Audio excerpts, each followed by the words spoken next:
A Penny Hanari. Tēnā koe. Tēnā koe. Whaatalofa I le paia ma le mamalu o le awhia, whaawhetai I lau susunga I le pule whono mo lenei awanoa. Tēnā koe, Mr. Speaker, and thank you for this opportunity. Mr. Speaker, can I take this opportunity to highlight a significant day for Ngāti Whātua ki Ōrākei? The people of Tāmaki Makaurau, and indeed Māori in its entirety. Yesterday, Mr. Speaker, on the 25th of May, marked 37 years since my whānau were evicted from Bastion Point after 507 days of protest occupation. The national government under the Muldoon administration at the time were shameless. I say shameless in their attempt at a land grab of prime real estate. I'm proud to say that under a Labour-led government, the Longi administration agreed with the Waitangi Tribunal recommendations, and Ngāti Whātua ki Ōrākei are still there today. Why do I bring up this marker in our history, Mr. Speaker? I bring this up because it's an important moment, Mr. Speaker. It's because 37 years on, under a national government, many of the people of Tāmaki Makaurau find themselves still in a desperate position. There are also parallels that can be drawn between the Muldoon administration and this administration, Mr. Speaker. As a result of poor fiscal management by this government, we see nothing in this budget to really help the hard-working people of Tāmaki Makaurau. Mr. Speaker, in my maiden speech in this House, I spoke about how the backyards of family houses in Tāmaki Makaurau will be the playground of property developers and land speculators. And let me add to that list, foreign investors. Nowhere in this budget do the people of Tāmaki Makaurau get a sense of relief. Nowhere in this budget are young or first-time home buyers given any hope of entering the housing market that they long to enter into. I dare not claim any Nostradamus abilities here, Mr. Speaker, because what the people of Tāmaki Makaurau have known for the past 7 years is that there is a crisis, something that this government have ignored for far too long. And Mr. Speaker, I believe it has come to a head, and it's time for some real opportunities, some real plan, and some real vision to go into Tāmaki Makaurau to ease the housing crisis. Mr. Speaker, can I turn the attention of this House to the paltry sum of $500,000 allocated to addressing treaty and contemporary claims matters. This means very little to the many claimants who currently have long-standing claims with the Waitangi Tribunal, an organisation that is already currently under-resourced in dealing with true reconciliation for the people of this country. Reconciliation that the Māori people in particular deserve, but to build a stronger bicultural New Zealand leading into the future. So some might ask, Mr. Speaker, well, what are the Labour Party doing about this? What are our plans in the future? Can I first point out, Mr. Speaker, that my staff, and can I congratulate them, who work extremely hard in Tāmaki Makaurau to pick up the pieces of those families, those whānau who are left behind in this budget. Those whānau who, despite the paltry sum of $25 being offered to beneficiaries in the latest budget, are still being left behind in a Tāmaki Makaurau that is far too expensive for them to live in, a place that they've called home for many, many years. All of a sudden, they find themselves being pushed out into the regions. And I wonder, Mr. Speaker, is this the true regional development plan that this government has? To force all of those families out of Auckland, to leave Auckland to foreign investors, to leave the housing market and price the people of Aotearoa New Zealand out of that particular market, force them into the regions.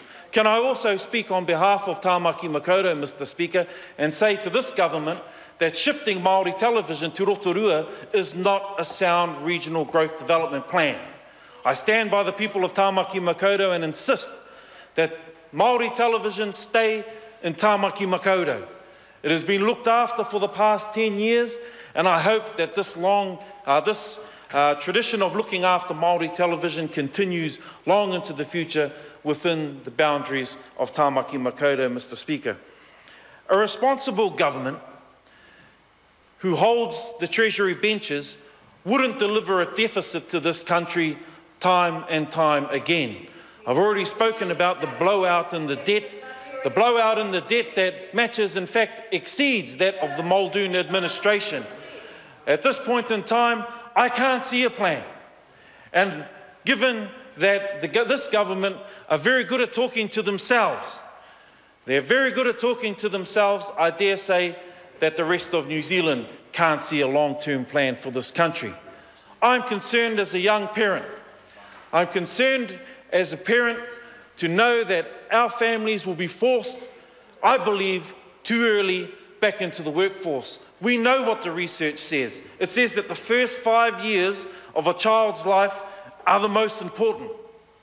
Sure, more money into the household will help those families. I agree with that. So let's give proper growth to wages that will benefit our people. Don't force them back into the workforce far too early, where families, and as already pointed out by my esteemed colleagues, where families who are stuck in a cycle of poverty at the moment just can't seem to get their head above water. These are, of course, huge concerns to the Labour Party, and we are committed. We are committed to making sure that we keep this government accountable to the budget that they've delivered. Some might argue a Clayton's budget, and I'm not referring to my esteemed colleague in the New Zealand First Party, Mr. Speaker. But what I am saying is that this is fake and it's false. We've heard many other words used to describe this budget, and I believe it to be true, because I believe that the people of Tāmaki Makaurau will not be better off under this budget, cannot see a brighter future for themselves or their whānau, and these, of course, are concerns right across the country. When I speak right across the country, Mr. Speaker, it's well known in this House that I am also from the rural heartland of Northland. I'm from the rural heartland of Northland, and I can tell you after years of that seat being held by a national member, still nothing's being done up there. Still there is no clear plan for the people of Northland to grow. Now, some people might argue a Ngāpuhi settlement might do that.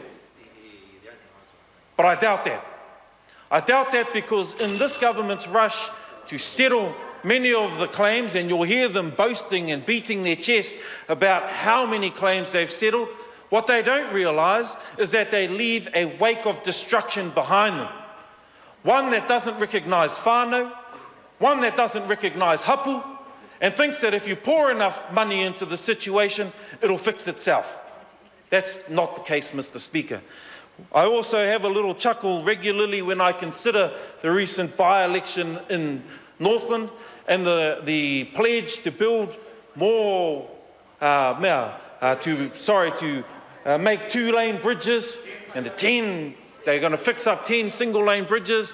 And yet, if they're serious about tourism, the one bridge they didn't promise to fix was the 1-lane bridge in Waitangi, the biggest port for tourism in Northland. And there was no promise to develop that bridge to allow more numbers to access our beautiful Bay of Islands. Now, if the government was serious about that, they'd fix that bridge. But what that tells me is they're actually scared.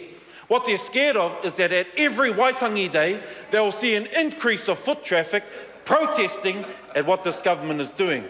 Whether they be Māori, whether they be Pākehā, whether they be from the Pacific Islands or any other place in the world, we're going to beat that bridge, protesting against what this government's doing to this country, leading us into nowhere, into the abyss. Whawhetai, Mr. Speaker. The next call is